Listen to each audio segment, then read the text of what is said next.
Hey guys, welcome to another English commentary done by Diggity. This time the audio should be synced, I hope. If not, I'm going to essentially give up on these games because they've just been so frustrating. Always out of it. YouTube does something weird with the videos, everything else like that. I think I've got it figured out now. Hopefully you guys can let me know. Sorry about that. I know a couple people got glimpses of games that were just so out of whack. Just they were ridiculous and it was just hard to follow the game. So apologies. And I know they're coming out slow as a result. This was played like almost a week ago now. Third set between Canata and HoeJJa. HoeJJa beating Bisu of all people.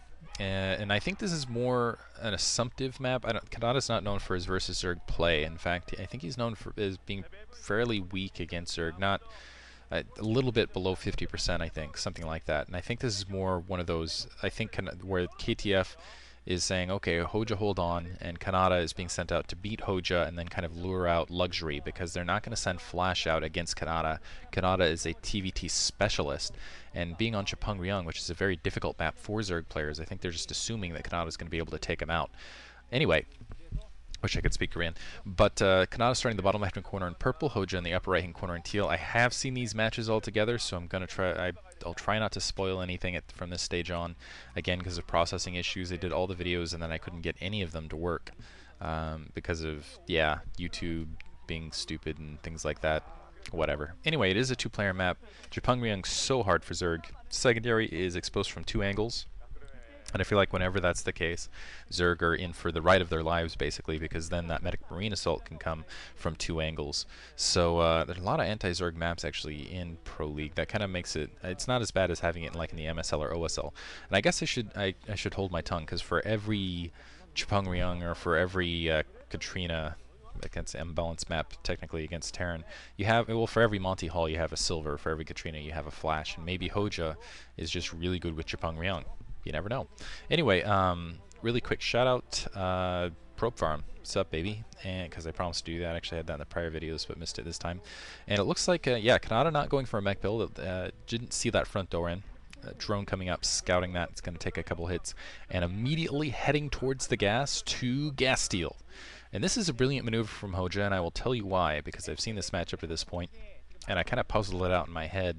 I actually managed to puzzle it out the first time I saw it. I know it's a little bit odd for Zerg to go for a gas steal, but what this will essentially do is it'll delay medics, and more specifically, it'll delay fire bats. And so HoeJJa will be able to get two Sunken Colonies on his front door, go into a 3 hatchery build, which he will, I'll just spoil, he's going to go into a 3 hatchery build, and he'll be able to get Mutalisks out before Canata can, because if he went for a backdoor swipe, the Mutalisks would be out in the air and able to handle that initial attack.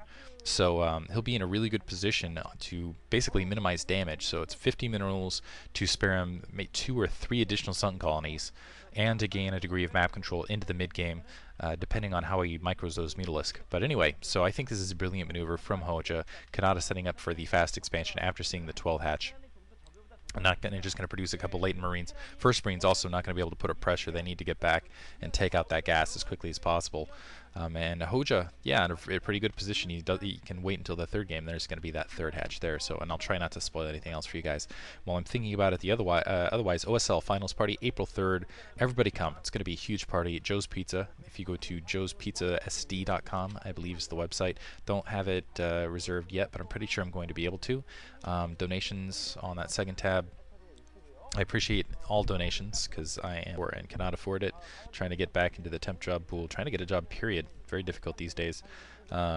Which is, anyway, I won't get into that because I'll get bitter and all argumentative with myself, which is sad. You guys don't want to hear that on YouTube. It'd be silly. Also, check out the Diggity video on John747. It made me laugh really freaking hard. It's my favorite video on YouTube, period. And otherwise, the OSL semifinals, I think, done by Kenny and Cholera. I didn't get to I haven't watched their commentary on it, but pretty good games. Watched them last night, which is why I'm a little less enthusiastic right now. Out of energy altogether because I was up really, really late. But anyway, it looks like the Marines now starting to put up some pressure. Some Zerglings already on the way. Overlord spotting those Marines heading up to the forward position. Those Zerglings being produced either way to take care of that SCV scout. But I don't think Canata... Sorry. Yawn commentary. I think that's the first time I've ever yawned. I don't think Canata can really risk that Academy up that layer tech, and he really wants to kill that SCV before that layer tech goes up. Looks like just there he thought he was going to be able to kill that SCV, went to layer either way. Needed to get it done because sometimes you just want to wait, and it looks like he's going to go for that drone. Ooh, drone kill not happening right there, but a second drone still in the area. Yes! And that's got to be, seriously, drones are the weakest peons, period, and that's got to be so heroic. Just like I killed an SCV the other day at like a third more hit points than I did. It was awesome. And this is another question I want to pose to you guys. I actually posed it in the first commentary I did.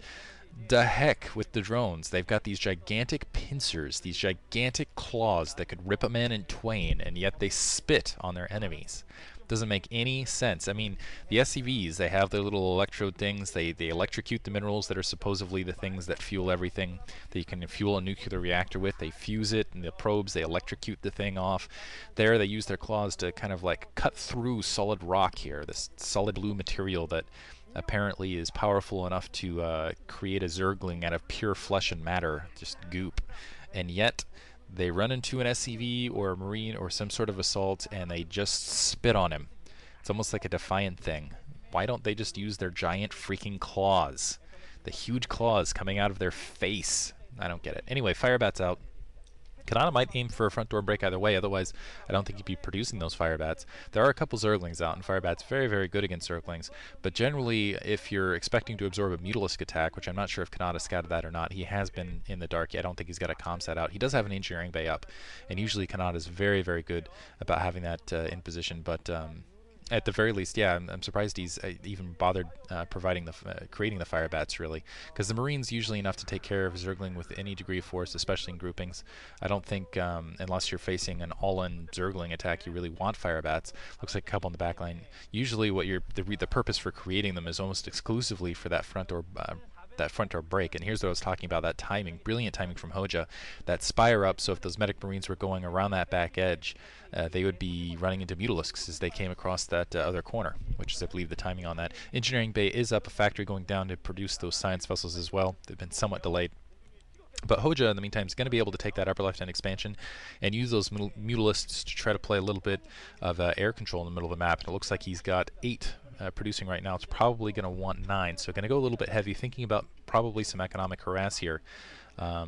Yeah, to go back edge. Looks like some turrets already up in position. And those 4 Firebats are just going to help that scenario. But either way, he'll be able to play a degree of map control.